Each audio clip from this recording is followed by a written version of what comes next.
नमस्कार मित्रहरू, आज हामी बेबी बुमर्सदेखि जेनरेसन अल्फासम्मको उमेर समूहको बारेमा चर्चा गरौँ। समय भनेको नदी जस्तै हो, यो बगिरहन्छ, तर हरेक छालमा एउटा पुस्ताको कथा हुन्छ। नेपालको समाज आज जुन रूपमा उभिएको छ त्यो 4-5 पुस्ताको चेतनाबाट बनेको एउटा मिश्रण हो। यो पुरानो सोच र नयाँ दृष्टिकोणको सङ्गम हो। 5 पुस्ता मध्येको पहिलो पुस्ता हो बेबी बुमर्स। सन् 1946 देखि 1964 सम्म जन्मेका, अर्थात् हाल 61 देखि 79 वर्षमा टेकेका उमेर समूह यस वर्गमा पर्दछन्। यिनीहरू बुवा हजुरबुवा पुस्ताका हुन्, जसले राणा शासनको छाया, पञ्चायतको अनुशासन र लोकतन्त्रको सपना सबै देखे। उनीहरूको जीवनसूत्र थियो sacrifice for family, stability over freedom.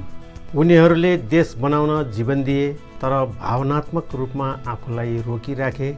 काम, परिवार, परम्परा यही नै उनीहरूको संसार थियो। दोस्रो हो जेनरेसन एक्स।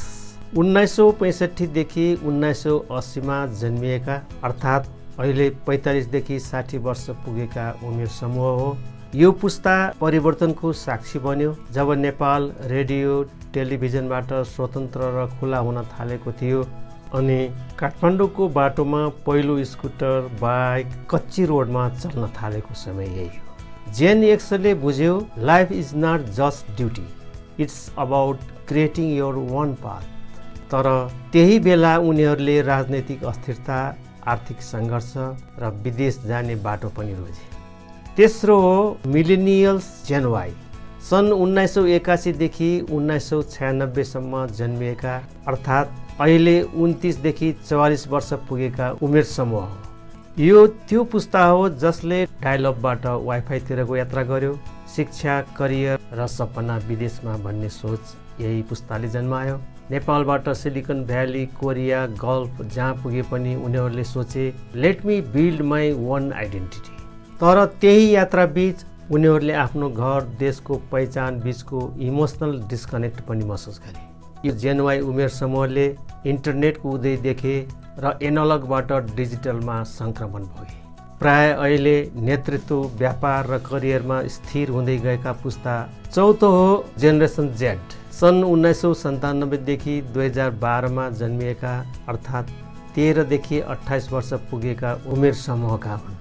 अब यो पुस्ता तपाईँ र मेरो वरिपरि हिँड्दैछन्। TikTok, YouTube, activism, mental health यी शब्दहरू अब नयाँ होइनन्। जेनजीले संसारसँग सिधा संवाद गर्छ। We don't just follow, we question. उनीहरूलाई स्वतन्त्रता चाहिन्छ, तर डिरेक्सन पनि खोज्दैछन्। यो त्यो पुस्ता हो जसले नेपालमा नयाँ आन्दोलन, नयाँ सोच र नयाँ ऊर्जा ल्याइरहेको छ। हालसालै नेपालमा सत्ता पल्टाउने उमेर समूह पनि यही हो। जेनजी स्पिरिट जागरण र आत्मखोजको मिलन हो।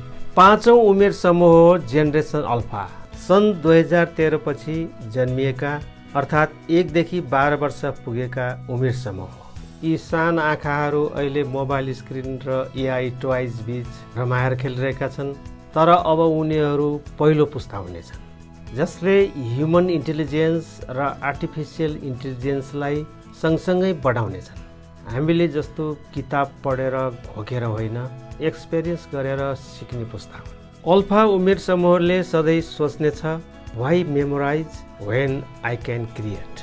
किन किताब कण्ठ गर्ने जब म आफैले सिर्जना गर्न सक्छु भन्ने आँट गर्ने जेनरेसन अल्फा पुस्ता हो। साथीहरू, नेपालका यी सबै पुस्ता बेबी बुमर्सदेखि अल्फासम्म एउटै नदीका फरक छालहरू हुन्। एउटाले परिश्रमको बाटो बनायो, अर्कोले स्वतन्त्रताको स्वर अनि अर्कोले चेतनाको प्रकाश ल्यायो। अब प्रश्न हामीमा छ, के हामी ती पुस्ताहरू बीच संवाद गर्न सक्नेछौँ? किनकि पुस्ता बदलिँदा देशको स्थिति पनि बदलिन्छ, तर चेतना जोडिएन भने इतिहास पुनः दोहोरिन्छ।